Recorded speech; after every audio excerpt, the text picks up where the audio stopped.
आपको आशीष दे भाई। प्रभु के भवन में आकर बहुत ही अच्छा लगता है।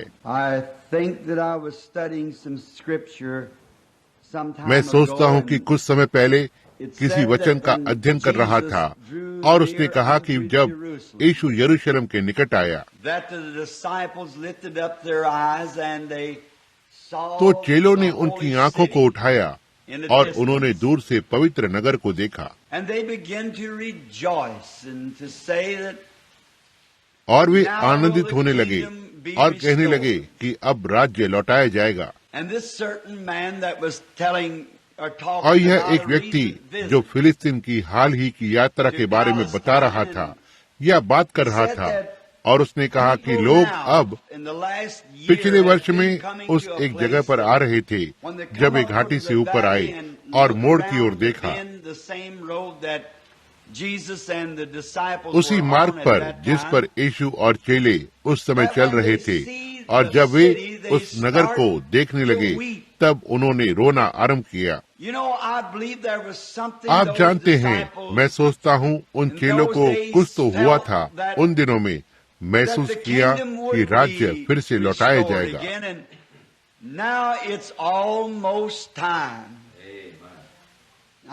और अब लगभग यही समय है और मेरा विश्वास है कि लोगों में यही अनुभूति हो रही है कि राज्य फिर से लौटाए जाने के लिए लगभग तैयार है। Brother Neville, our gracious and blessed pastor, has just भाई नेविल, हमारे दयाशील और धन्य पास्टर, उन्होंने अभी अभी मेरे साथ भवन में आगे आने वाले बेदारी के प्रयास के बारे में बात की।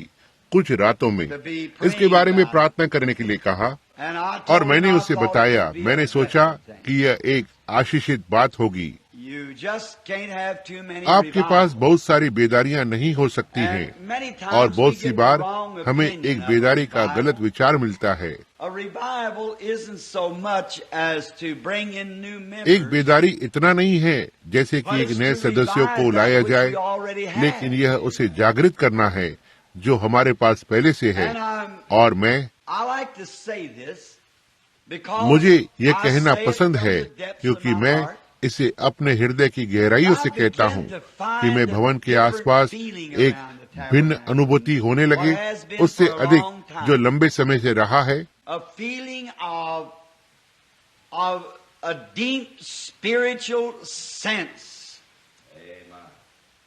गहरी आत्मिक चेतना की एक अनुभूति जैसे कि यह बहुत समय पहले हुआ करती थी।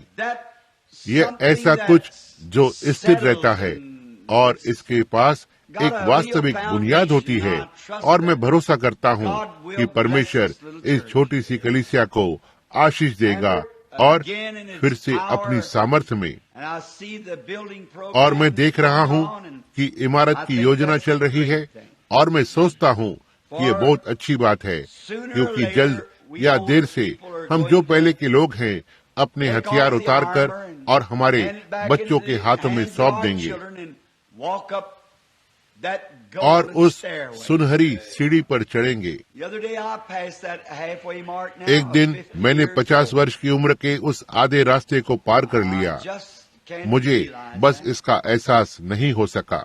ऐसा नहीं लगता जैसे कोई समय नहीं हुआ है जब मैं क्रिस मिशनर के लिए किराने का सामान ढोकर लाता था। लगभग 18 वर्ष का था, लेकिन अब कहीं तो चला गया। यह बस यही दिखाता है कि यहाँ हमारे पास कोई हमेशा का नगर नहीं है, लेकिन हम आने वाले उस एक नगर के लिए देख रहे हैं, और यही वो नगर है जहाँ का बनाने वाला परमेश्वर है और वहाँ उसका कोई अंत नहीं होगा।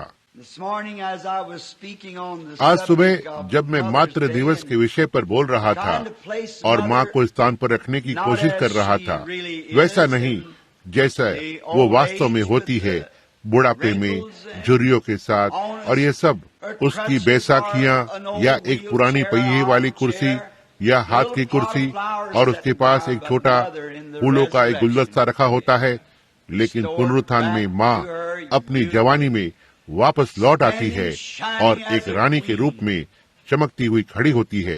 इसी तरह से मैं अपनी माँ के बारे में सोचना पसंद करता हूँ। मुझे उसके बारे में इस तरह सोचना पसंद नहीं है जैसे वो आज है, बूढ़ी। मैं ये सोचना पसंद करता हूँ जो वो आगे होने जा रही है, और मैं जानता हूँ कि आप अपनी माँ के बारे में ऐसा ही महसूस करते हैं। उसके बारे में सोचो जैसे वो वास्तव में उसके हृदय में है। हालांकि बहुत, जैसा कवि कहता है, उसके लिए जीवन आसान नहीं रहा है, लेकिन वो इसे एक बार फिर जीती है, बस आपके लिए कुछ तो करने के लिए। तो परमेश्वर इसे इस तरह से बनाने जा रहा है ताकि वो हमेशा के लिए आपके साथ रह सके। तो मैं इसके लिए खुश हूँ। मैं नहीं जानता क्यों मैंने आज सुबह यह घोषणा की कि मैं आज रात बोलूंगा, यदि प्रभु ने चाहा तो। यह कौन है? निश्चित रूप से नहीं जानता कि मैं इसे कैसे करने जा रहा हूँ, लेकिन मैं व्यस्त रहा हूँ। लगभग 1 घंटा और 10 मिनट पहले तक सारे दोपहर भर इंटरव्यू या भेंट वार्ता में और विशेष और आपातकालीन फोन थे, मैं उन्हें नहीं कर पाया।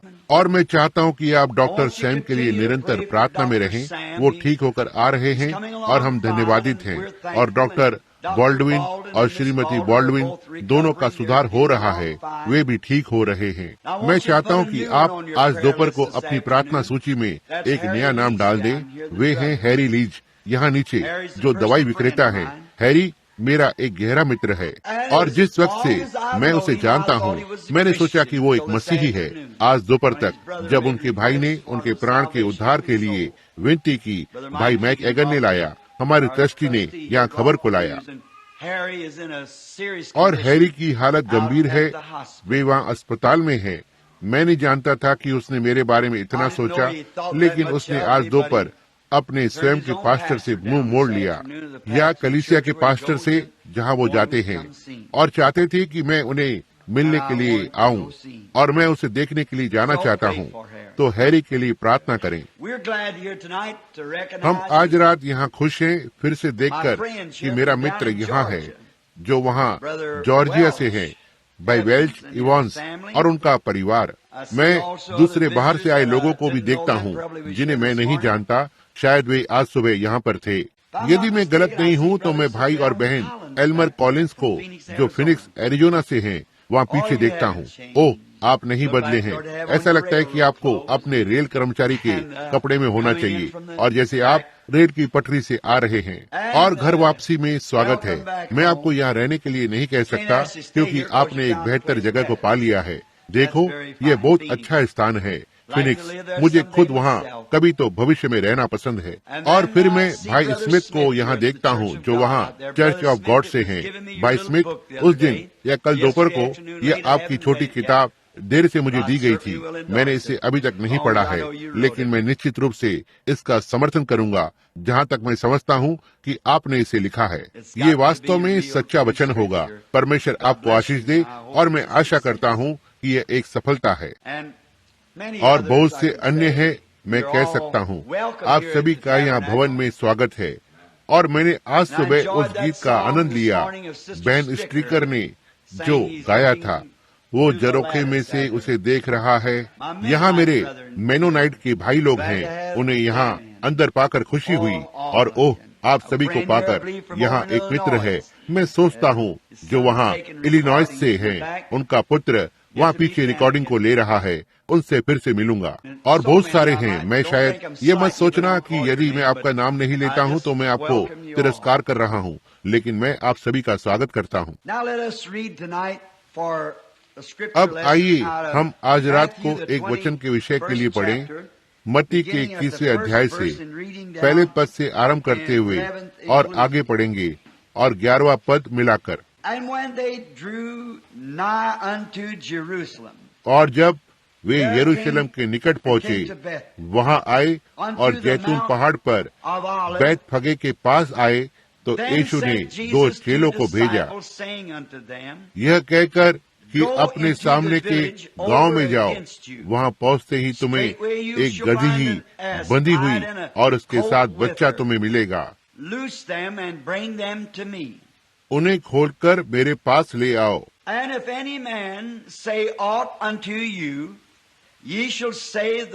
और यदि तुम में से कोई कुछ कहे तो कहो कि प्रभु को इनका प्रयोजन है, तब वह तुरंत उन्हें भेज देगा। यह इसलिए हुआ कि जो वचन भविष्यवक्ताओं के द्वारा कहा गया था वो पूरा हो।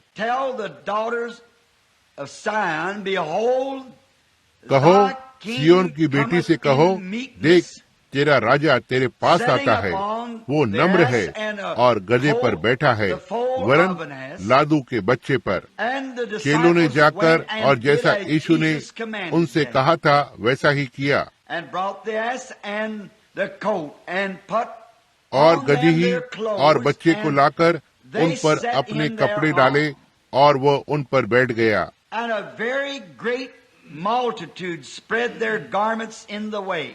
और बहुत तेरे लोगों ने अपने कपड़े मार्ग में बिछाए, और लोगों ने पेड़ों से डालियां काटकर मार्ग में बिछाई। और जो भीड़ आगे आगे जाती और पीछे पीछे चली आती थी, पुकार पुकार कर कहती थी कि दाऊद की संतान को होसाना।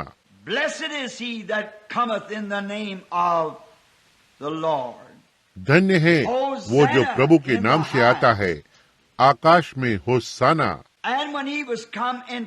और जब उसने यरूशलेम में प्रवेश किया तो सारे नगर में हलचल मच गई और लोग कहने लगे, यह कौन है?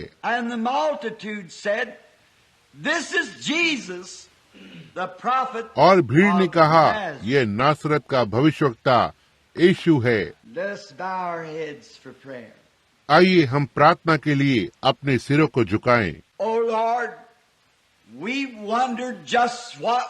हे प्रभु, हम सोचते हैं कि हमने क्या कहा होता यदि हम उन दिनों में रह रहे होते, लेकिन हम एक सबसे महान दिन में रह रहे हैं, जब हम उसके आगमन के लिए देख रहे हैं और जब हम तैयारी को कर रहे हैं। प्रभु, हमारे हृदयों को तैयार करते हुए और सारे फूलों या गेहूं के गट्ठे को अंदर ला रहे हैं, जिसे हम कटनी के खेतों में से देश और विदेश में इकट्ठा कर सकते हैं।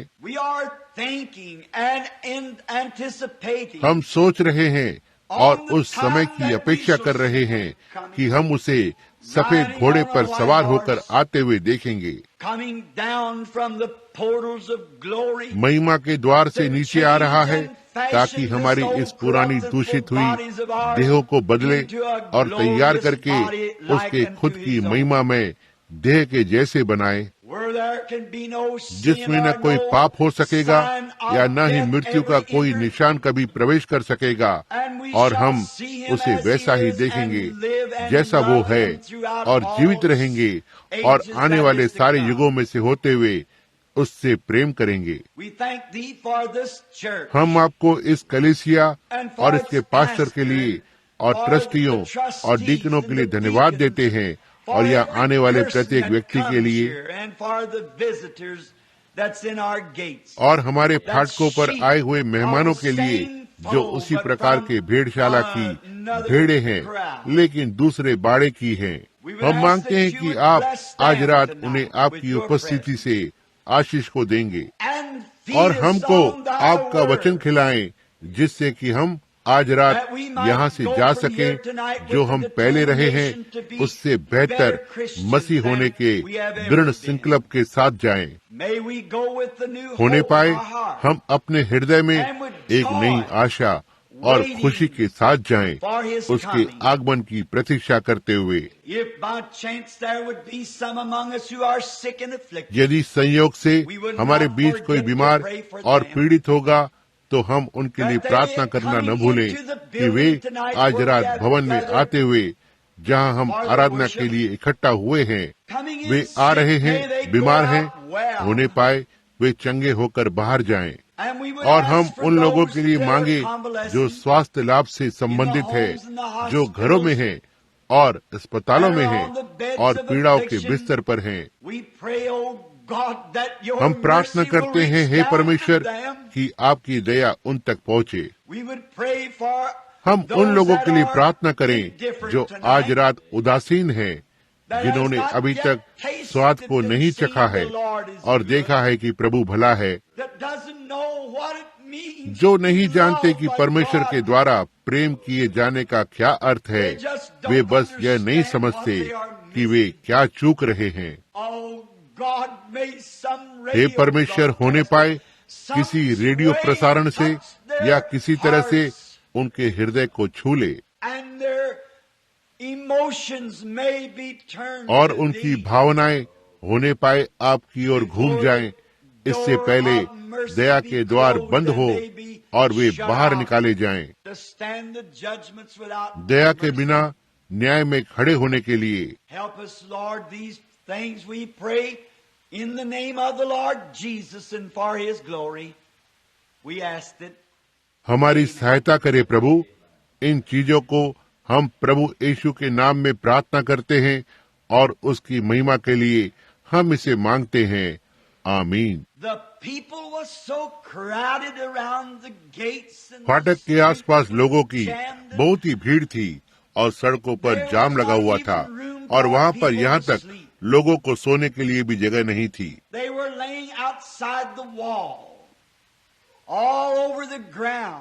वे बाहर दीवार पर और सारे मैदानों में लेटे हुए थे, क्योंकि यह फसह का पर्व था और इस समय आराधना करने के लिए दुनिया भर से लोग आते हैं। यह वो समय था जब पास्का मेमने को घात किया जाता था और यह मिस्र से उनके छुटकारे का प्रतिनिधित्व करता था, बंधुआई का। और वे इसे सालाना रखते। हर वर्ष यह बड़ा फसह का पर्व होता था और यह सबसे उत्कृष्ट समयों में से एक था या यहूदी धर्म का कार्यक्रम, क्योंकि इसका मतलब था कि उन्हें छुड़ाया गया था। सारे लोग उस समय के बारे में सोचना पसंद करते हैं जिस समय उन्हें छुड़ाया गया था। किस तरह से हम में से हर एक जन आज रात उस समय में वापस जा सकता है जब हमें छुड़ाया गया था। हमारे लिए ये कितना महत्व रखता है। मैं अपने स्वयं के अनुभव में याद कर सकता हूँ कि किस तरह मेरा दीन बालक जैसा हृदय परमेश्वर को छूने के लिए तरस रहा था। मैंने सोचा, ओह, यदि मैं केवल ऊपर जाकर और उसका दरवाजा खटखटा सकता और उससे थोड़ी देर बात कर सकता। और अवश्य ही आप मेरी कहानी को जानते हैं। मैंने एक कागज और पेंसिल को लिया और मैं उसे एक पत्र लिखने जा रहा था, क्योंकि मैं उससे बात नहीं कर सकता था और मैं जानता था कि वो जंगल में रहता है, क्योंकि मैंने उसे सुना था और मैंने जंगल में उसकी हलचल को देखा था। और एक निश्चित पुराना जाना पहचाना रास्ता जिसमें से मैं शिकार या मछली पकड़ने वहाँ जाया करता था। मैंने सोचा, मैं अभी इसे पेड़ पर टंगाऊंगा और इसे श्रीमान यीशु को संबोधित करूंगा, बस किसी तरह से जिससे कि वो बोझ मेरे हृदय से निकल सके। ओह, उस रात वहाँ उस ओर मैं अपनी उम्र भूल सकता हूँ। मैं किसी समय हो सकता है यहाँ तक अपना नाम भी भूल जाऊं।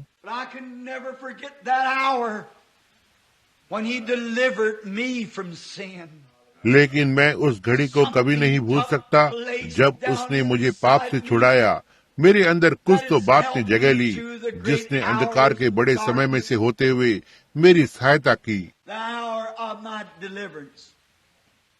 मेरे छुटकारे की घड़ी, पाप का बोझ मुझे छोड़कर चला गया और मैं एक नया व्यक्ति बन गया था। मैं तब से लेकर मसीह यीशु में एक नई सृष्टि रहा हूँ। और ये यहूदी, वे हर साल वहाँ पर आते और वहाँ आराधनालय के अंदर एक झरना था और उन्होंने उस रोटी को लिया और कड़वी जड़ी बूटियों को और मेमना और उन्होंने आराधनालय के इस झरने में से पिया और वे एकत्र होकर आनंदित हुए, क्योंकि परमेश्वर ने उन पर करुणा को दिखाया था। इसलिए यह फसह के पर्व का समय था और न केवल यह फसह का पर्व था, लेकिन यह एक विशेष फसह का पर्व भी था। आप जानते हैं, कभी कभी हम कलीसिया जाते हैं और हम हमेशा ही जाना पसंद करते हैं, लेकिन कभी कभी ऐसा होता है कि कुछ विशेष बात होती है, और यह उन समयों में से एक था। वातावरण अपेक्षा के साथ भरा हुआ था, बस जैसे कि आज है। जो उसे प्रेम करते हैं, उन सब की आंखें उसके फाटक में आने के लिए तकतकी लगाए हुए थी, और मैं विश्वास करता हूँ कि आज इस तरह से करना बहुत बड़ी बात है, क्योंकि जो लोग उससे प्रेम करते हैं वे उसके लिए देखते हैं।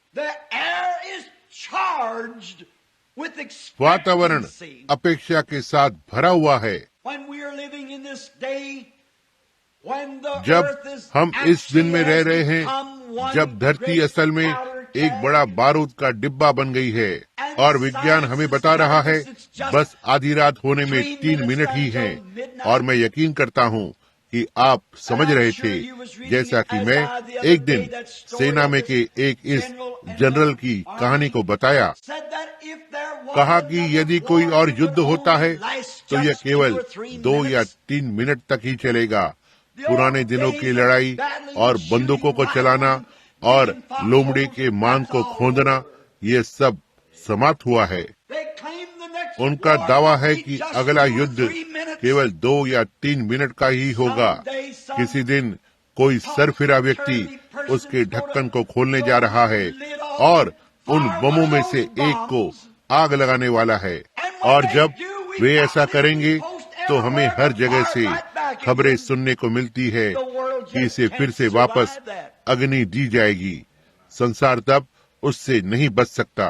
फसल के पर्व के दिन सभी जानते थे कि कुछ होने जा रहा है, लेकिन वे यह नहीं जानते थे कि यह क्या है।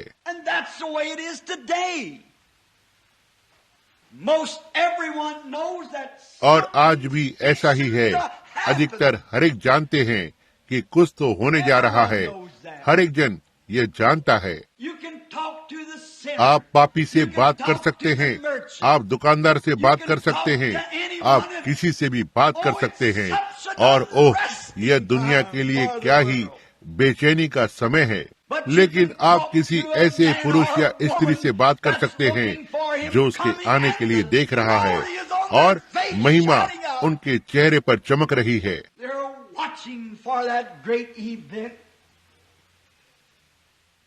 वे उस बड़ी घटना के लिए देख रहे हैं। तो सारा वातावरण फिर से भरा हुआ है, कुछ तो होने की अपेक्षा में है। संसार नहीं जानता कि क्या घटित होना तय है, लेकिन जीवित परमेश्वर की कलीसिया जानती है कि क्या होने जा रहा है। वे जानते हैं कि जल्द ही तुर ही बज उठेगी, और हम उसे एक सफेद घोड़े पर महिमा से सवार होकर आते देखेंगे, और स्वर्ग की सेनाएं उसके पीछे पीछे आती हुई, और वे जो मसीह में मरे हैं उनका रैप्चर हो जाएगा, और उन्हें हवा में उससे मिलने के लिए उठा लिया जाएगा। यही है जिसके लिए हम देख रहे हैं। हम इसके लिए लालसा रख रहे हैं, और हमें बताया गया है कि उन माताओं और इत्यादि के प्राण जिसके बारे में हमने आज सुबह बोला, वे तब परमेश्वर की वेदी के नीचे चिल्ला रहे हैं, कब तक प्रभु, कब तक? माँ आपको उतना ही देखना चाहती है जितना आप उसे देखना चाहते हैं, और हमारे प्रियजन हमसे मिलना चाहते हैं उतना ही जितना हम उनसे मिलना चाहते हैं। ये क्या ही फिर से मिलाप होगा जब वो आएगा, हमारे प्रियजनों से मिलना और उन्हें उनके पुनरुत्थान के शरीर में देखना, और महिमावंत और पुनरुत्थान के उत्तराधिकारी के साथ यहाँ वहाँ घूमना, उनके चरित्र की ओर देखते हुए यह किस तरह से बदल गया है, नम्रता पूर्व और शांति पूर्व। और यह उधम मचाना और हलचल मचाना और उछलना और झटकना नहीं होगा, क्योंकि हमारे पास एक साथ रहने के लिए अनंत काल होगा। ओह, यह बड़ा मानसिक रूप से सन की युग जिसमें हम रह रहे हैं। बस कोई भी चीज के लिए समय नहीं है, बस उन्नति करना और मूर्खपना करना और हथियाना, क्योंकि यह एक भयानक दिन है। फिर जब वे कुछ तो होने की प्रतीक्षा कर रहे थे, यह बहुत बुरी बात थी कि फसह के पर्व के दिन बहुत से लोग उसे कभी भी नहीं देख पाए। फिर भी वे जानते थे कि कुछ होने जा रहा है, लेकिन फिर भी वे उसे नहीं देख पाए।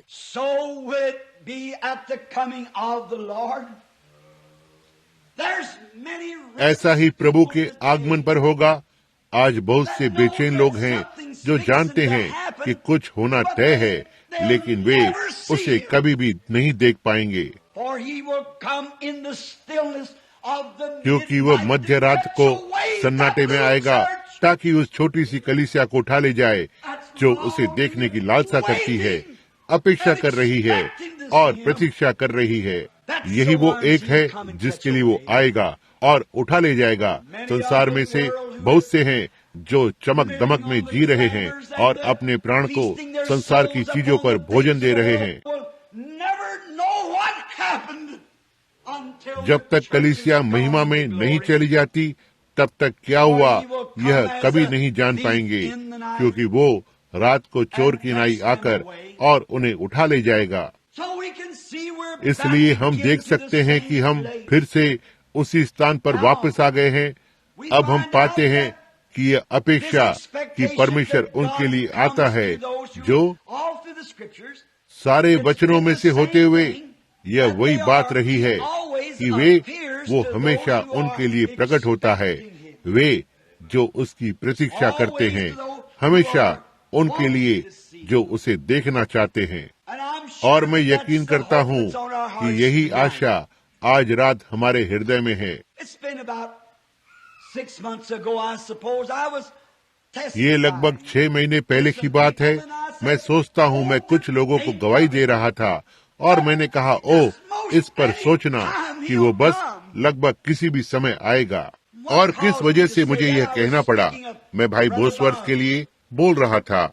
जब मैं उस बूढ़े संत को देखने के लिए गया, जब हमने सुना कि वो मर रहे हैं, वे 80 वर्ष के आगे थे। पत्नी और मैं वहाँ जा रहे थे उनके मरने से पहले उसे देखने के लिए। मुझे तब उनसे कुछ तो कहना था। मैं संतों को देखना पसंद करता हूँ जब वे महिमा में प्रवेश कर रहे होते हैं, और मुझे उन्हें देखना था। और हमने कार को बहुत तेजी से चलाया। लेकिन जब मैं वहाँ गया और दरवाजे पर पहुँचा, तो एक छोटे से कोने में वो बूढ़ा आदरणीय वृद्ध पुरुष लेटा हुआ था। जब उसने मुझे आते देखा, उसने अपना सिर ऊपर उठाया। उसकी बूढ़ी कमजोर बाहें बाहर लटकी हुई थी, शरीर नीचे लटक रहा था, और उसने मेरे लिए अपनी बाहों को बढ़ाया और मैंने उसे गले से लगा लिया और चिल्लाया, मेरे पिता, इज़राइल के रथ और उसके घुड़सवार, क्योंकि वो एक संत और धर्मी व्यक्ति था। और मैंने कहा, भाई बोसवर्थ, मैं आपसे कुछ पूछना चाहता हूँ, क्या आप विश्वास करते हैं कि आप चंगे हो जाएंगे? उसने बोला, ओह, मैं यहाँ तक बीमार भी नहीं हूँ। मैंने कहा, अच्छा, तो क्या बात है? उसने कहा, मैं घर जा रहा हूँ।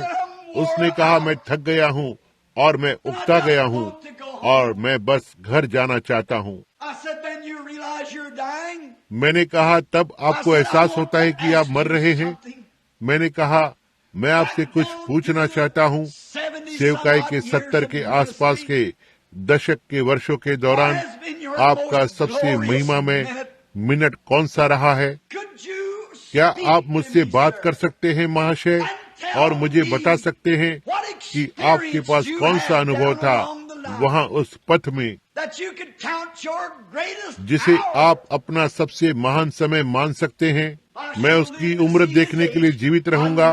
मैं कभी नहीं भूलूंगा जब उन काली आंखों ने मुझे उन चश्मे के ऊपर से देख लिया था। उसने कहा, मेरे प्रिय भाई, यह मेरे जीवन का सबसे महान क्षण है। मैं किसी भी समय के बारे में नहीं सोच सकता जो इस समय से अधिक महिमा में था। मैंने उसके चेहरे की ओर देखा और कहा, महाशय, क्या आप अब भी समझते हैं कि आप मर रहे हैं? उसने कहा, भाई ब्रैनम, मैं यहाँ लेटा हुआ हूँ, हर एक मिनट उसकी प्रतीक्षा कर रहा हूँ कि उस दरवाजे को खोले और आकर मुझे अपने साथ घर ले जाए। यही मरने का तरीका है, यही जाने का तरीका है। और जैसा कि आप जानते हैं कि उसके मरने से लगभग 2 घंटे पहले वो 2 दिनों से अधिक समय से कोमा में पड़ा हुआ था, और जब वो अपने आपे में आया तो कमरे में उठा और अपनी पत्नी से बातें करने लगा।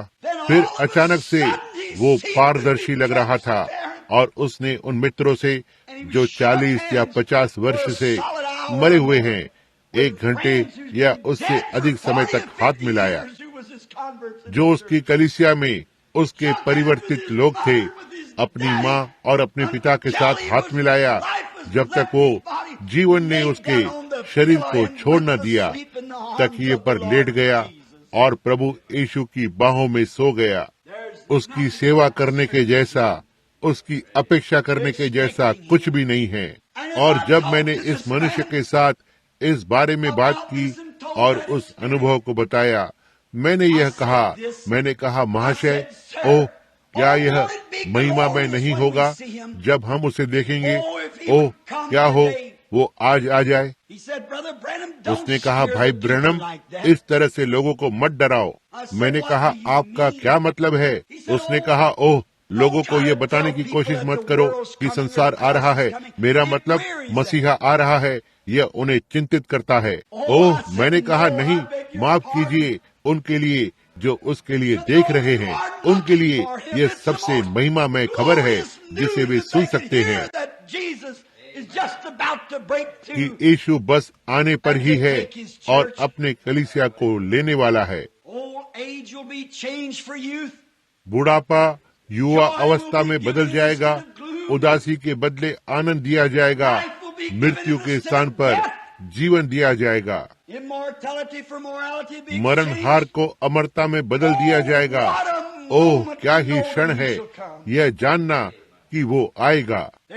वे उसके लिए देख रहे थे, वे उसकी अपेक्षा कर रहे थे, और जब वो आया तो हमने पाया कि वहाँ 2 गुट के लोग थे।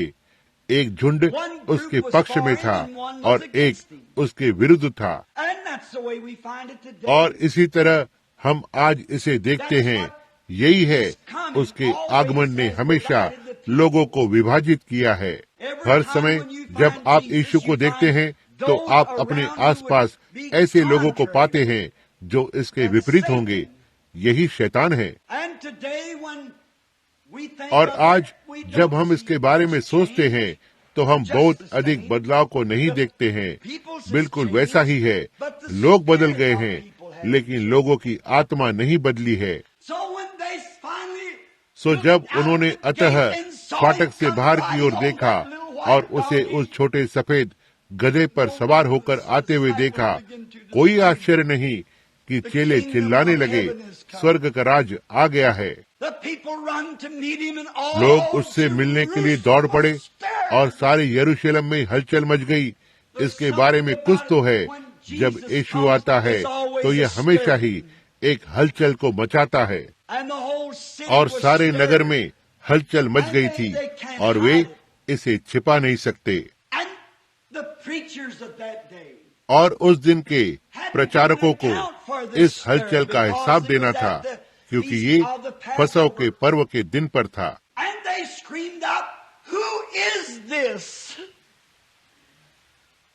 और वे चिल्ला उठे, ये कौन है?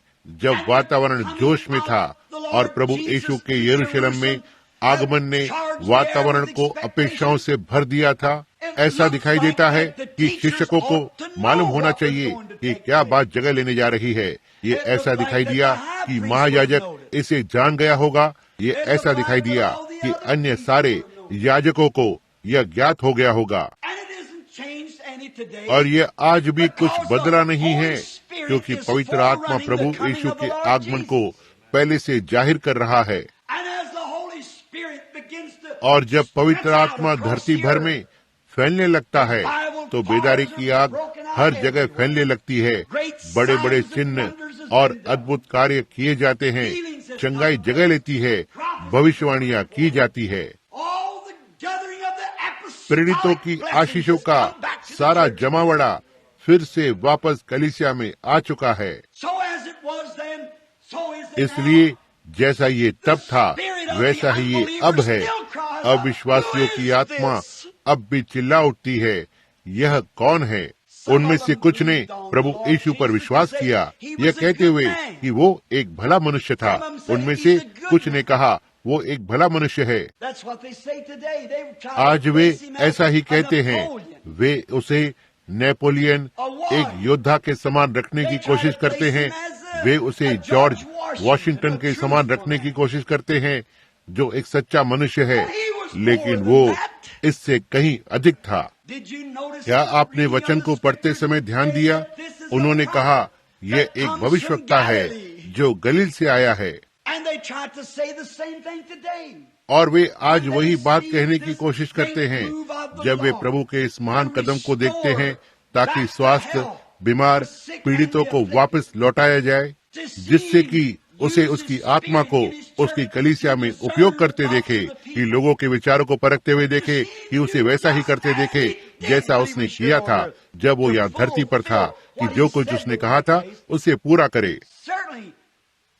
निश्चित रूप से कलीसिया और लोग यह पूछ रहे हैं, यह कौन है? वे यह नहीं समझ पाए कि यीशु कौन था, क्योंकि उनमें से कोई भी उसे नहीं पहचान सका। उनके स्कूलों से वह कौन से धर्म विद्यालय से बाहर आया है, वह कौन से धर्म शास्त्र के विद्यालय से आया है। और आज भी ऐसा ही है। ज्यादातर लोग जिनका पवित्र आत्मा से अभिषेक किया गया है, वे किसी धर्म विद्यालय से नहीं आए।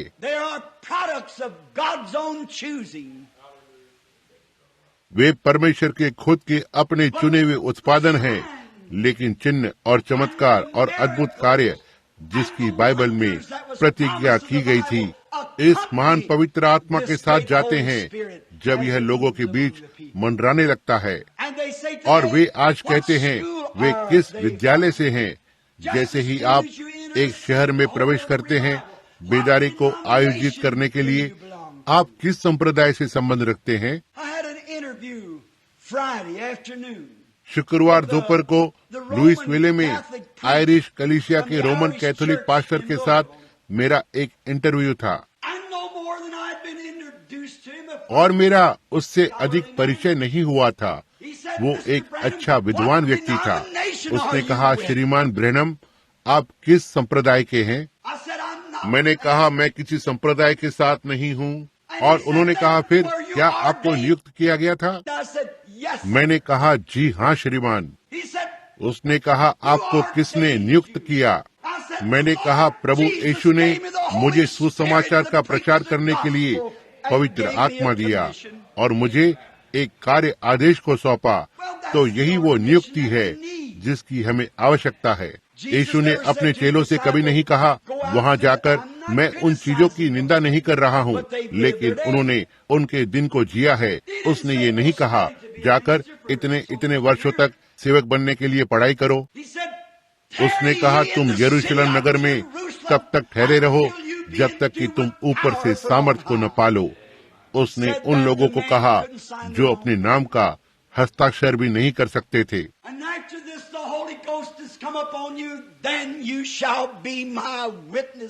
और इसके बाद पवित्र आत्मा तुम पर आ जाता है, तब तुम मेरे गवाह ठहरोगे। यरूशलेम, यहूदिया, सामरिया और पृथ्वी की छोर तक, हर जगह यही वो नियुक्ति है। हमारे पास यीशु के कभी किसी स्कूल जाने या किसी भी धर्म विद्यालय से उपाधि प्राप्त करने का कोई रिकॉर्ड नहीं है। फिर भी वहाँ उसके नाम पर बहुत अधिक धार्मिक विद्यालय स्थापित किए गए हैं। धार्मिक कारणों से किसी भी अन्य चीज की तुलना से अधिक जो कभी दुनिया में रहे हैं। हमारे पास कभी कोई उसका स्कूल जाने का रिकॉर्ड नहीं है, लेकिन फिर भी उसके नाम पर इतने अधिक स्कूल स्थापित किए गए हैं। इससे बढ़कर आकाश के नीचे उन स्कूलों का किसी अन्य तरह का नाम नहीं है। हमने उसके बारे में कभी भी नहीं जाना कि वो एक किताब को लिख रहा है। फिर भी जितने भी साहित्य लिखे गए हैं उसकी तुलना में उसके बारे में अधिक किताबें लिखी गई हैं। और आज उसकी बाइबल, जो सारे विश्व भर में सारे साहित्य के बीच में सबसे लोकप्रिय किताब है। लेकिन आप देखो, उसके वहाँ आने के दिन पर वे पुकारने लगे, वो कौन है? देखो, परमेश्वर कुछ तो ऐसा लेता है जो ऐसा दिखाई देता है कि ये कुछ नहीं है, कि इसमें से कुछ तो बनाए। यही है जो उसे परमेश्वर बनाता है। और जब उन्होंने उसे उस फाटक पर सवार होते आते हुए देखा तो उनमें से कुछ ने कहा, वो एक महान पुरुष है। वे आज ऐसा कहते हैं। वहाँ धर्मशास्त्र के ऐसे स्कूल हैं जो आज सिखाते हैं कि यीशु एक महान पुरुष था, कि वो एक भला मनुष्य था। यहाँ तक उनमें से कुछ तो यह भी कहते हैं कि वो एक भविष्यवक्ता था। अब यदि वो केवल एक भविष्यवक्ता था या एक भला मनुष्य, तो हम हमारे पापों में हैं। वो एक भविष्यवक्ता से बढ़कर था, वो एक भले मनुष्य से बढ़कर था, फिर भी वो एक भला मनुष्य था, फिर भी वो एक परमेश्वर भविष्यवक्ता था। लेकिन वो इससे कहीं बढ़कर था। वो देह में प्रकट हुआ परमेश्वर था, ताकि पाप को दूर करे। और जब वो आया सवार होकर, बहुत से लोगों ने कहा, वो एक चंगा करने वाला है। ओह, हमने उसे अंधों की आंखों को खोलते हुए देखा है, हमने उसे लंगड़ों को चलाते हुए देखा है, हमने उसे प्रार्थना करते हुए देखा, और बालक को बुखार छोड़कर चला गया। लेकिन तब उस प्रकार के लोग केवल रोटियों और मछलियों के लिए उसका अनुसरण कर रहे थे। और इसी तरह की आज बहुत सी भीड़ है। यदि वहाँ कोई चंगा करने वाला है, इसलिए वे उसका अनुसरण करते हैं, और वो बस एक सुखद अंतराल है। यदि वे बीमार पड़ते हैं तो दौड़ते हैं, कहते हैं, ओह, क्या आप मेरे लिए प्रार्थना करेंगे कि प्रभु यीशु मुझे चंगा कर दे। और जैसे ही वे अस्पताल या बीमार बिस्तर से बाहर आते हैं, वे सीधे उसी दुनिया में वापस चले जाते हैं। जैसे कोई कुत्ता अपनी उल्टी के लिए जाता है, या एक सुअर उसके कीचड़ में, जैसा कि वचन में कहा गया है। केवल उसका अनुसरण करते हैं कि उन्हें उसमें से क्या अच्छा मिल सकता है। वे उसका उपयोग बस एक कुल देवता के चिन्ह के लिए करते हैं, या ऐसा कुछ कि उन्हें उसमें से मिल सके, और उसकी सेवा करने की अपेक्षा नहीं करते। वो भीड़ आज भी जारी है। वहाँ 9 कोढ़ी चंगे हुए थे, और एक उसकी स्तुति करने के लिए वापस लौटा। या क्या यह 10 थे? वे उनमें से एक उसको स्तुति देने के लिए वापस लौटा, और बाकी के सब बिना धन्यवाद दिए आगे बढ़ गए।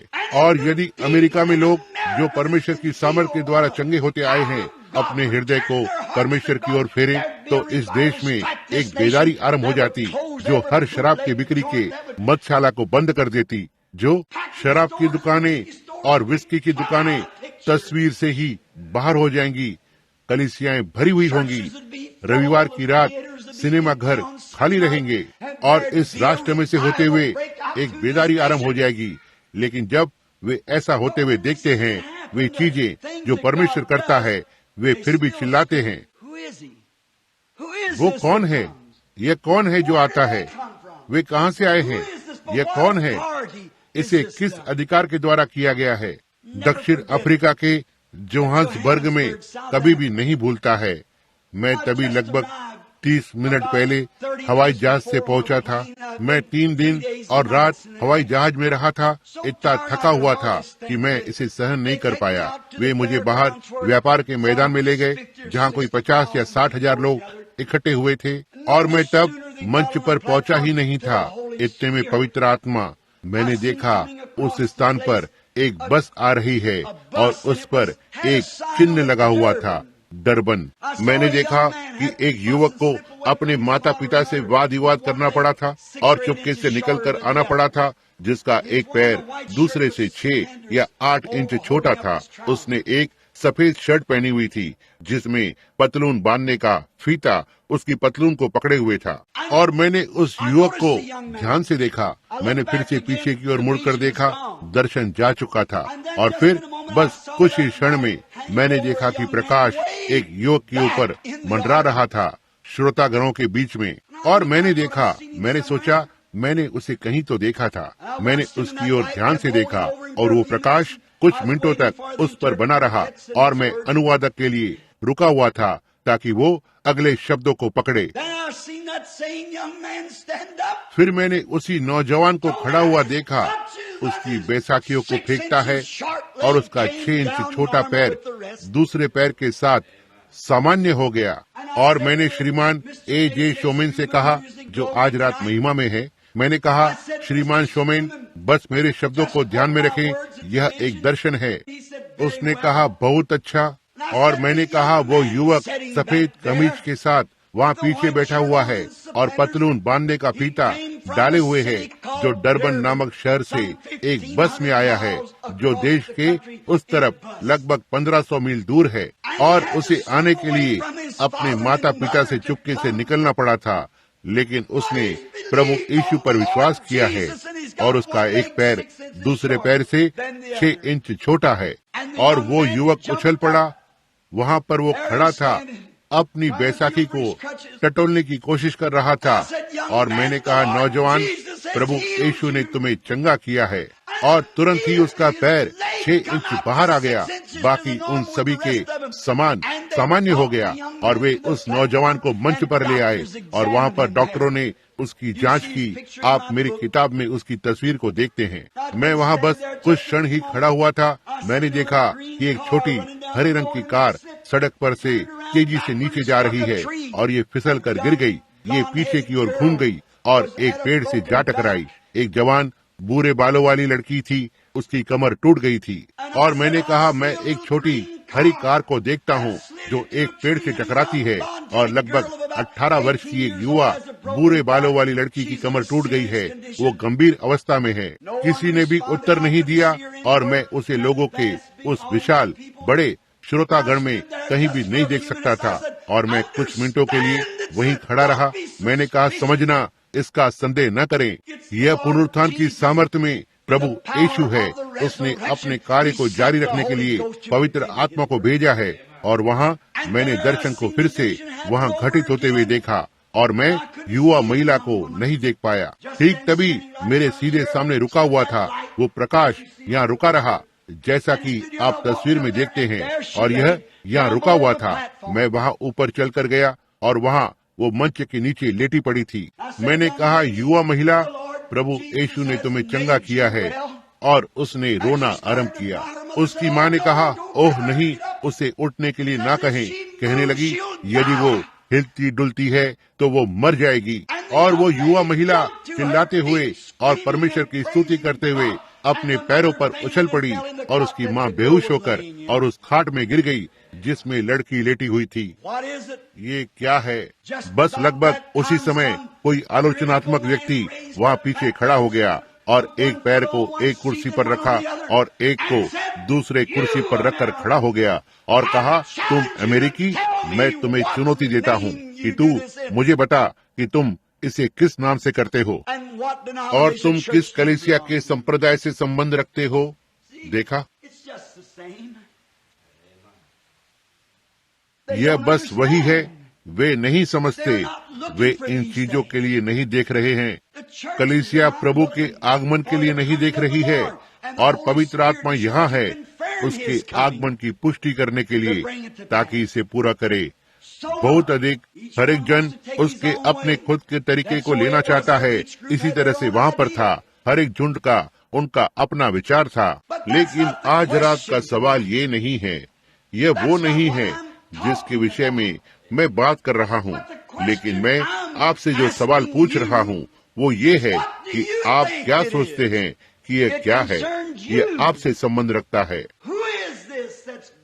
यह कौन है जो राष्ट्रों को ऊपर नीचे कर रहा है? ना ही मनुष्य उन चीजों को नहीं कर सकता। ये कौन है जो श्रोतागण में लोगों से बोल रहा है और कह रहा है, जैसे कि ठीक यहाँ पर बैठा हुआ है, और सभा में भिन्न भिन्न स्थानों में जब मरते हुए स्त्रियों और पुरुषों को यहाँ पर लाया जाता है? ये कौन है? वो युवा महिला जो आज सुबह बपतिस्मे के लिए चल कर गई थी, जो 3 हफ्ते पहले कार्सिनोमा कैंसर से मर रही थी, जो ठीक यहाँ मैपल स्ट्रीट पर रहती है, श्रीमती बेटी। और मैंने 3 डॉक्टरों से पूछा जो उसके साथ थे। उसके पास जीने का एक भी मौका नहीं था। उसके 4 या 5 छोटे बच्चे थे, और मेरी माँ उनकी देखभाल करने का प्रयास कर रही थी। माँ ने कहा, बिल, वो फिर कभी भी घर नहीं आएगी।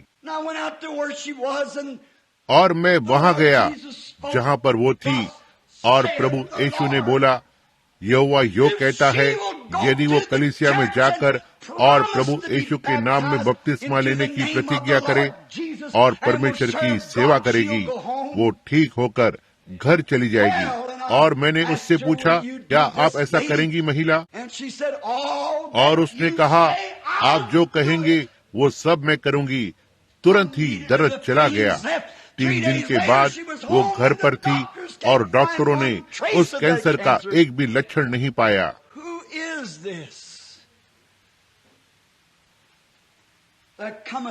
यह कौन है जो प्रभु के नाम से आता है? ये कौन है? ये परमेश्वर का पवित्र आत्मा है। इसके बारे में आपकी क्या राय है? आपकी क्या राय है आपके पास्टर को जानते हुए? और जब यहाँ इन कुर्सियों पर शहर के बाहर के लोग बैठते हैं, मिर्गी के साथ बैठते हैं, यहाँ एक पुरुष बैठा हुआ है, यहीं कहीं एक मेनोनाइट का रहने वाला भाई, ठीक यहाँ, जो एक मिर्गी के रोग से पीड़ित था। मैंने उसे कभी नहीं जाना या देखा है, उसके बारे में कुछ नहीं जानता। और अचानक लगभग 2 वर्ष पहले मैं सोचता हूँ, या ऐसा ही कुछ, हाँ 2 वर्ष, पवित्र आत्मा ने इसे बताया और कहा, यहोवा यो कहता है। उसके बाद से उसके पास कभी भी कोई संकेत नहीं मिला था। ये कौन है? ये कौन है? यह महिला यहाँ पर पिछले रविवार बैठी हुई थी, पिछली बार जब मैं यहाँ पर था, जो इलिनॉय में कहीं से तो आई हुई थी। अगले दिन वो उसके शरीर में एक बड़े ट्यूमर के साथ थी। यह घातक था और इलिनॉयस के कुछ बेहतरीन चिकित्सा विज्ञान उसे एक बड़े चिकित्सालय में ले जा रहे थे, जिसका सोमवार को ऑपरेशन किया जाना था, और उसने उसे बहुत ही निचोड़ लिया था। मेरे पूरे जीवन में मैंने उसे कभी नहीं देखा या उसके बारे में सुना था। और अचानक से पवित्र आत्मा ने उस पर छाया की और उसने उसको बताया कि वो कौन है, वो कहाँ से आई है, और अगले दिन उसका ऑपरेशन होने वाला था। तब यह देखने के लिए कितने लोग यहाँ पर थे, और देखो खबर फैल गई। अगले दिन जब वो डॉक्टर के पास गई तो वे उसे एक चिकित्सालय से दूसरे चिकित्सालय में ले गए और इसका कोई एक चिन्ह भी नहीं पा सके। ये कौन है? ओ परमेश्वर, दयावंत होना। ये कौन है जो इसे कर रहा है? क्या आप यह कहने की हिम्मत कर सकते हैं कि ये आपका पास्टर था? कभी नहीं। क्या आप ये कहने की हिम्मत कर सकते हैं कि मनुष्य का इसमें कुछ लेना देना है? कभी नहीं। यह पवित्र आत्मा है, वो आत्मा जो हमारे प्रभु यीशु पर था, और उसका आगमन खुद को अपनी कलीसिया के साथ एक करना है। ये इतना नजदीक है कि वो अपने महान पवित्र प्रकाश को आगे फैला रहा है ताकि छुटकारा करे और संगति के अंदर ले आए जीवित परमेश्वर की एक कलीसिया के उस रैप्चर के लिए जो निकट है। आमीन। ये कौन है? मैं आपके प्रश्न का उत्तर नहीं दे सकता, मैं आपके लिए उत्तर को नहीं दे सकता, लेकिन मैं अपने आप के लिए उत्तर दे सकता हूँ।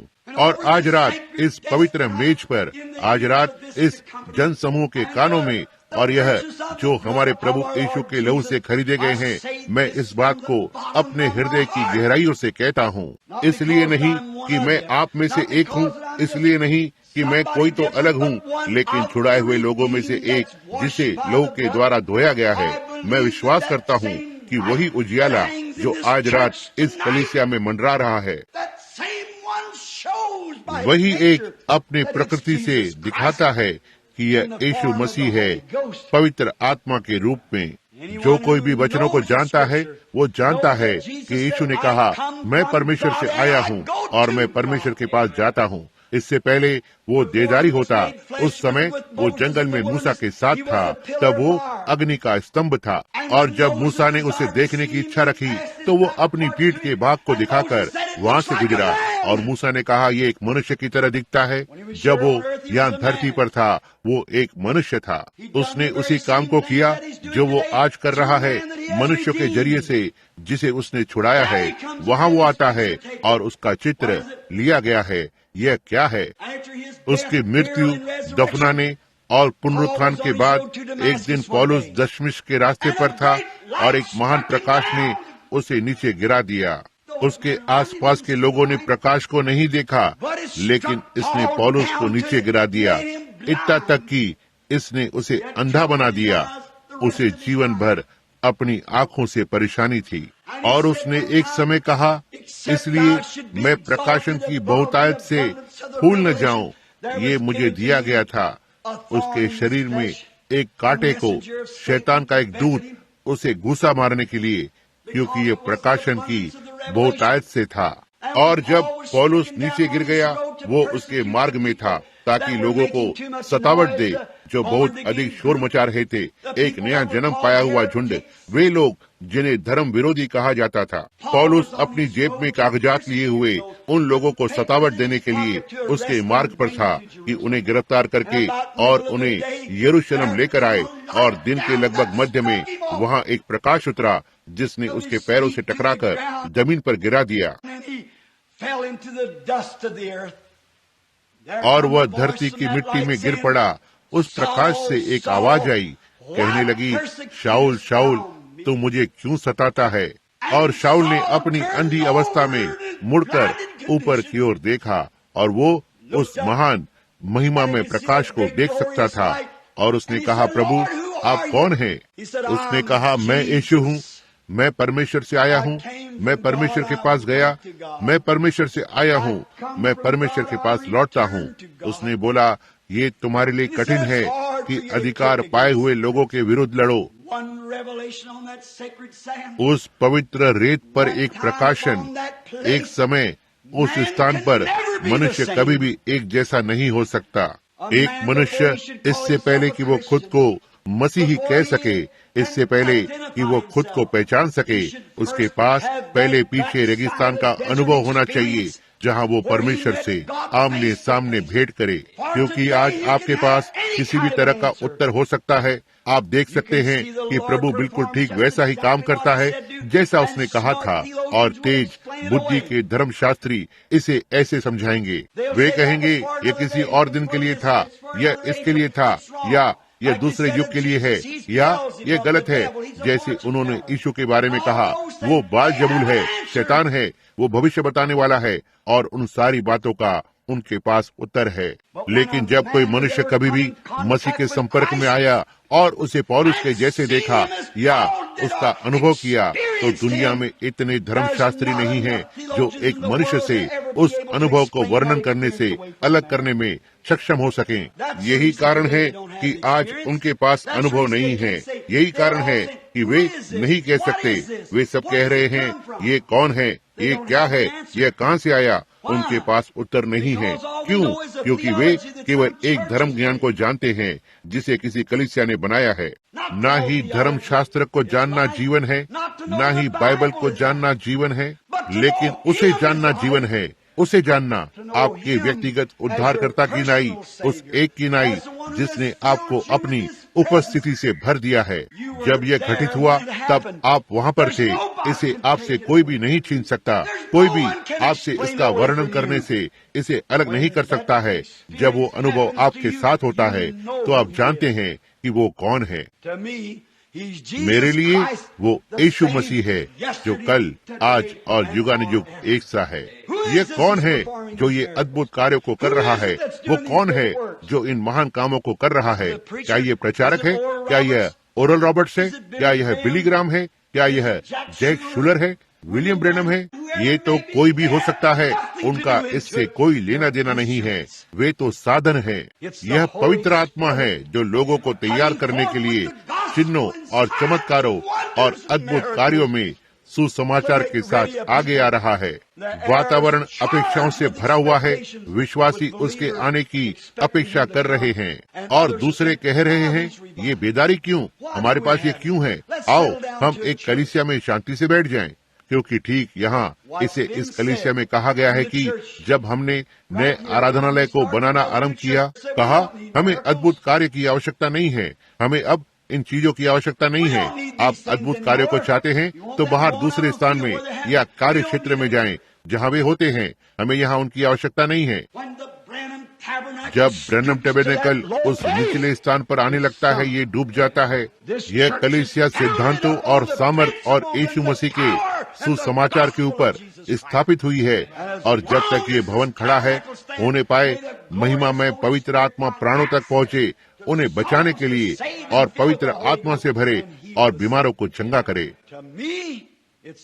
मेरे लिए यह यीशु मसीह कल, आज और युगानुयुग एक सा है। आइए हम प्रार्थना करें। यदि आप नहीं जानते कि वो कौन है, तो आप नहीं जानते कि ये सब किस बारे में है और आप क्या जानना चाहेंगे। क्या आप बस इतना ही करेंगे जब आपके हाथ को उठाते हैं और अपने हाथ उठाते हुए कहें, मेरे लिए प्रार्थना करे भाई ब्रैनम, मैं उसे जान जाऊं और प्रभु आपको आशीष दे। और हर कहीं मैं आपके हाथ को देखता हूं। अब स्वर्गीय पिता, हम इस संदेश को लाते हैं और लोगों के फल उनके हाथों को उठा रहे हैं कि वे जानना चाहते हैं कि यह कौन है। वे इस महान यीशु से परिचित होना चाहेंगे कि उसके पुनरुत्थान का आगमन इतना निकट है, यहाँ तक कि रोगी चंगा होने लगता है। और ये बात जगह लेने के बाद तब कलीसिया के अंदर भविष्यवाणी आई, उसके बाद दान और अद्भुत कार्य। अब आगे उस अंतिम चिन्ह की ओर। अगला रैप्चर आएगा, कलीसिया उठा ली जाएगी और हम प्रभु, जिन्होंने आपके पुनरुत्थान की सामर्थ्य में आपको जानने का दावा किया है, हम प्रतीक्षा कर रहे हैं और लालसा कर रहे हैं और पुकार रहे हैं और विनती कर रहे हैं, प्रभु यीशु आ, अपनी कलीसिया का रैप्चर करें और इसे जल्दी से लेकर जाएं प्रभु, क्योंकि जल्द ही मनुष्य धरती को उड़ा देंगे जिस पर आपने उनके रहने के लिए सृष्टि की, क्योंकि उन्होंने आपकी आज्ञा को नहीं माना है। उन्होंने शांति का अध्ययन नहीं किया लेकिन युद्ध का किया है। उन्होंने धार्मिकता का अध्ययन नहीं किया है लेकिन उन्होंने बुराई का अध्ययन किया है। कैसे हो सकता है कि वे सारे सामर्थ के भूखे न हो? प्रभु, उनके हृदय का वह छोटा सा स्थान जो उन्हें सामर्थ का भूखा बनाता है, वे इसे कहीं तो प्रयोगशाला में संतुष्ट करने की कोशिश करते हैं ताकि उनके साथी मनुष्य को उड़ा दें। परमेश्वर, यदि वे केवल उस सामर्थ को समझ सके जिसके लिए वे लालसा रखते हैं, परमेश्वर के पुत्र के पुनरुत्थान की सामर्थ, उनके जीवन को बदलने के लिए पवित्र आत्मा की सामर्थ, न ही राष्ट्रों को उड़ाना लेकिन उनके जीवन को बदलकर और उन्हें आपका सेवक बनाना। बहुत से लोग जंगली जुनून से पीड़ित हैं। वे हमें एक ऐसे झुंड की नाई पहचान देते हैं, हम कुछ भी नहीं जानते और धर्म विरोधी के नाई, जैसा कि उन्होंने प्रारंभ के दिनों में किया था। लेकिन जब वे वापस लौटे तो आनंद मनाते हुए, आपको धन्यवाद देते हुए कि वे आपके नाम की निंदा को उठा सकते हैं। यही आज रात आपके बच्चों की भावना है प्रभु। हर जगह हम बस खुश हैं। आपके दिनों में कुछ लोगों ने आपकी पहचान देने की कोशिश की। उन्होंने कहा, वो उस जंगली मनुष्य यूहन्ना का मित्र है जो जंगल में से बाहर आया था, जो शायद ही कपड़ों को पहने हुआ था, केवल एक पुरानी भेड़ की खाल उसके चारों ओर लपेटे हुए था। एक जंगली मनुष्य जिसने पूर्व और पश्चिम में शब्दों से टूट पड़ा और कहा, कुल्हाड़ी पेड़ की जड़ में रखी है। कहा, वो एक उसका अनुकरण करने वाला है। वो एक जंगली मनुष्य है, वो पागल है, वो अपने दिमाग से बाहर है। वो अलौकिक सेवकाई जो आपके साथ थी, हे प्रभु, उसने उनकी आंखों को अंधा कर दिया। और आज फिर से ऐसा ही है। यह महान पवित्र आत्मा प्रभु के आगमन को पहले से संकेत कर रहा है, जैसा यूहन्ना ने अपने दिनों में किया था। लोगों को अंधा कर रहा है, उन लोगों को जो देखना नहीं चाहते, लेकिन वे जो देखने की इच्छा रखते हैं, आपने उन्हें चुना है। और वे सब जिसे पिता ने मुझे दिया है मेरे पास आएंगे, आपने कहा, और उनमें से कोई भी नाश नहीं होगा और मैं उसे अंतिम दिन में जिला उठाऊंगा। इसके लिए हम आपको धन्यवाद देते हैं। और जिन लोगों ने आज रात हाथ को ऊपर उठाया है, हम प्रार्थना करते हैं, हे प्रभु परमेश्वर, कि आप उन पर अपने आप को प्रकट करेंगे, एक अनुभव में, पुनरुत्थान की सामर्थ्य में इसे प्रदान करे प्रभु। और दूसरे यहाँ हो सकते हैं जिन्होंने हाथ को ऊपर नहीं उठाया होगा, लेकिन फिर भी उनके हृदय में वे जानते थे कि उन्हें इसकी आवश्यकता है। मैं प्रार्थना करता हूँ कि आप उन्हें आशीष दें और उन्हें उनके हृदय की इच्छा को दें। जब हम आज रात इमारत से बाहर निकलते हैं तो होने पाए हम भिन्न व्यक्ति की नाई जाएं, होने पाए हम एक भिन्न उद्देश्य के साथ बाहर जाएं, जो अंदर आते हुए हमारे पास था उससे भिन्न जो आपकी दिव्य इच्छा के विपरीत था।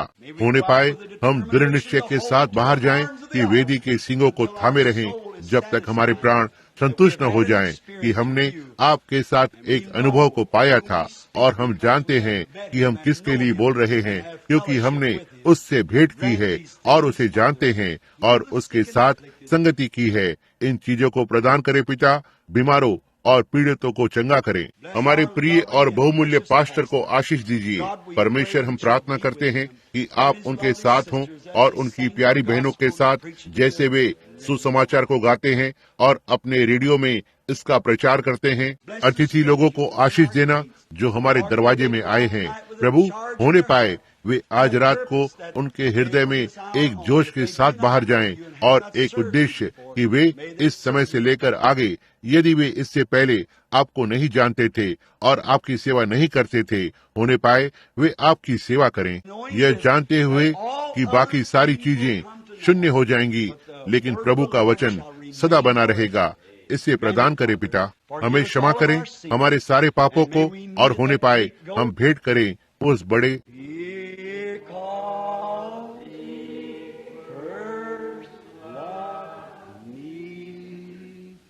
and purchase my salvation on Calvary's tree. After the message, let's just bow our heads and worship Him. अब संदेश के बाद आइए अब हम सिर को झुकाएं और उसकी आराधना करें जब हम उसके लिए गाते हैं अपने पूरे हृदय से। I love Him because He first loved me and purchased salvation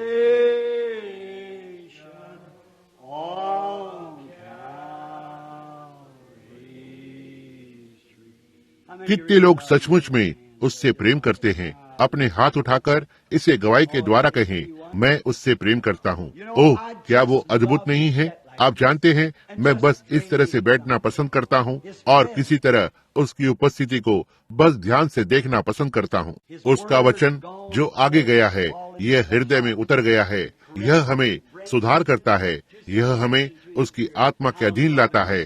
तब उसकी आराधना करना कितना आनंददायक है। अब जब आज रात आप कलीसिया से जाते हैं, जाकर उसकी आराधना करें। और याद रखें, इस हफ्ते बुधवार की रात यहाँ प्रार्थना सभा है। रविवार को भाई नेविल के प्रसारण को भूलना नहीं, मेरा मतलब शनिवार को 9 बजे WLRP पर। मैं बस उन्हें सुनना पसंद करता हूँ। क्या आप नहीं करते? 4 लोग या 3 लोग बहुत सुंदर लगता है। पत्नी और मैं और बच्चे, हम सब छोटे से रेडियो को निकालते हैं और उसके चारों ओर मंडराते हैं भाई नेविल और उनके प्रसारण को सुनने के लिए और उनके अद्भुत वचन कि वो किस तरह से परमेश्वर की प्रशंसा करते हैं, जिससे वो प्रेम करते हैं और विश्वास करते हैं। इसे नहीं कह रहा हूँ। आप यहाँ पर जो अजनबी लोग हैं, यदि आपके पास कलीसिया का भवन नहीं है तो आकर हमारे साथ जुड़ें। मैं आपको बताता हूँ, ना ही कह रहा हूँ। और भाई नेविल यहाँ बैठे हैं। नहीं महाशय, मैंने इसे बहुत बार कहा है, मैं भाई नेविल से प्रेम करता हूँ। यह सबसे पहले वो एक धर्म ज्ञानी है। पहली चीज वो परमेश्वर की संतान है। अगली चीज वो हर दिन एक जैसा ही है। मैं उसे वर्षों से जानता हूँ। वो कभी नहीं बदला, जरा भी नहीं। वो अब भी ऑर्मन नेविल है जो प्रभु यीशु का सेवक है। और मैं सोचता हूँ कि उसके पास एक रात मैंने फोन किया उससे पूछने के लिए कि यदि उसने उसके कार्यक्रम को तैयार नहीं किया तो हमारे लिए वहाँ हमारे लिए जगह को बना सकें, जिससे कि वहाँ आकर और बीमारों के लिए प्रार्थना कर सकें। कुछ लोग आ रहे थे, जो कि आज सुबह था, आप जानते हैं। और उसकी पत्नी ने फोन का उत्तर दिया और मैं अपनी पत्नी से इसके बारे में वहाँ पहले बात कर रहा था। और कैसे हम परमेश्वर को उनकी प्रिय छोटी पत्नी और उनके परिवार के लिए धन्यवाद दें। यह बहुत अच्छा है जब आप किसी सेवक और उसकी पत्नी को मधुरता और नम्रता से इस तरह से मिलते जुलते देखते हैं, तो यह बस कलीसिया को और अधिक बेहतर बनाता है। यह बस जैसे जैसे दिन बीतते हैं यह मधुर होता जाता है। आप उसे अपने पूरे हृदय से प्रेम करते हैं। तो ठीक है, हमारे पास एक समाप्ति का गीत है जिसे हम गाते हैं, यीशु का नाम अपने साथ लें। और बहन, हमें वह छोटे से स्वर को देना, यदि आपके पास यह गीत के किताब में है। और हम अपने समाप्ति के गीत को गाने जा रहे हैं। और जब हम पहले पद को गाते हैं तो हम चाहते हैं कि घूमकर एक दूसरे से हाथ मिलाएं। तो ठीक है, हमें स्वर देना।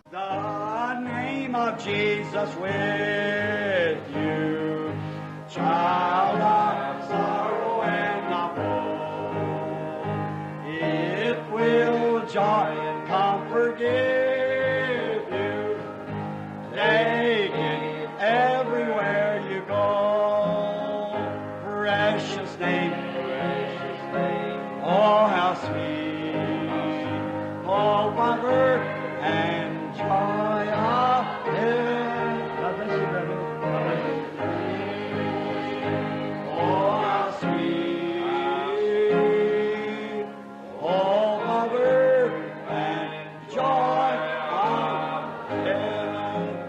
आइए अब इस पद को लेते हैं।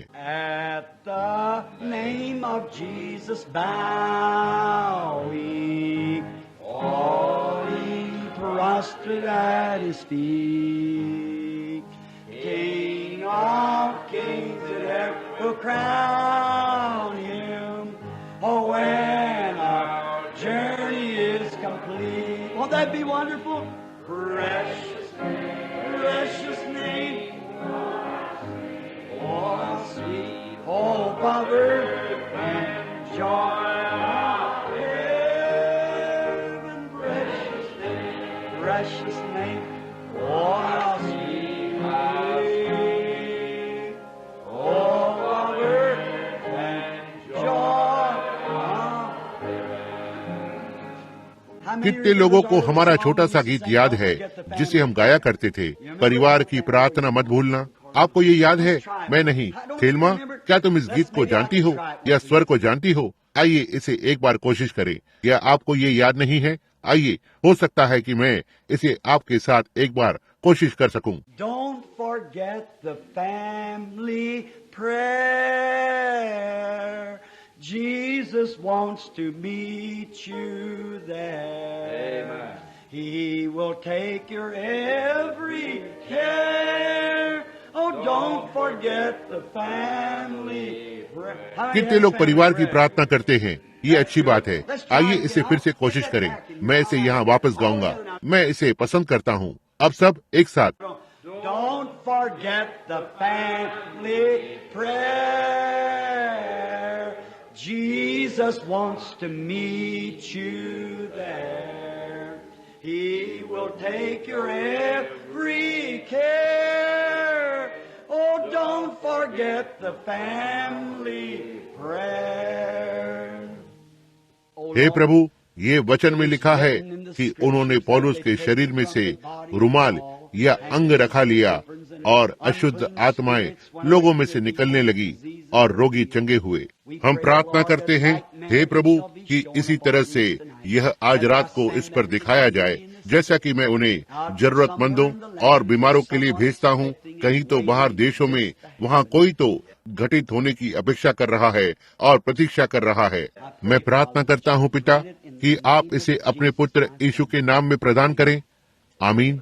अब मैं ये पूछने जा रहा हूँ, जब हम सिरों को झुकाते हैं, क्या हमारे सबसे बहुमूल्य भाई स्मिथ वहाँ पर जो चर्च ऑफ गॉड से हैं, जिसे हमने यहाँ पाया है, बिल्कुल वे हमारे भाई नेविल के जैसे ही हैं, एक वफादार, विश्वास योग्य परमेश्वर का सेवक। मैं उनसे आप पर आशीष मांगने के लिए कहूँगा ताकि इस आने वाले सप्ताह में ये जारी रहे। परमेश्वर आपको आशीष दे जब तक हम आपसे दोबारा न मिलें। भाई Smith.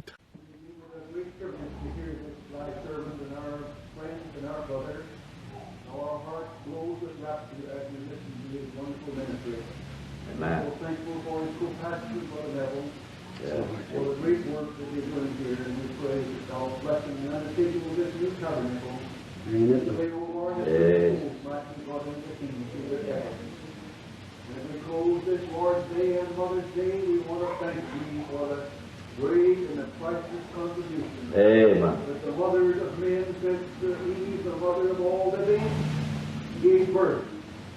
We thank thank thee, O Lord, for the mother of Moses and of Abraham, of Isaac and Jacob, Amen. and of the patriarchs and the minor and the major prophets. Yes. We thank thee for the mother of Paul and Peter and John Wesley and John Knox. Yes. Amen. Yes. For the mother of our dear brother Frank. Oh, God bless her, we pray. And Amen. bless this man of God as he moves from place to place, exalting the Christ who is Savior. Yes. We love him. Amen. In Jesus' name we pray. Amen. Amen. Amen. Shake एक each other's दूसरे से hands. हाथ मिलाएं। भवन में फिर से स्वागत है। परमेश्वर आपको आशीष दे।